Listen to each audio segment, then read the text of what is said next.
আমার খাবার ইচ্ছেটা অনেকটা ক্লাইমেট বুঝে হয়।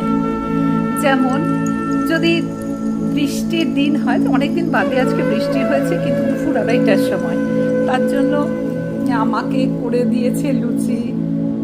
এটা হচ্ছে আলু ফুলকপির একটা কালো জিরে দিয়ে তরকারি আর সুজি। তো এটাই যদি সকালে বৃষ্টি হতো তাহলে আমার খাওয়ার ইচ্ছে হতো খিচুড়ি।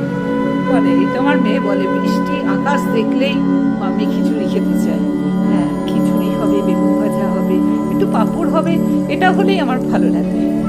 আর আমার যে সকালের যে রান্না করে, আমার না অ্যাকচুয়ালি আমার বাবার মতো কিছুটা খুব পাতলা খিচুড়ি খেতে ভালোবাসে, কিন্তু ও যখনই করে ও ভাবে পাতলা খিচুড়ি আবার কে খায়, এই বলে ও আমাকে সবসময় ভোগের খিচুড়ির মতনই খিচুড়ি করে দেয়।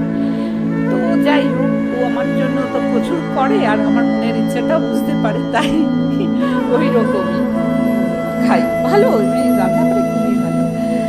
তো আজকে আমার ডিনারে তোমাদের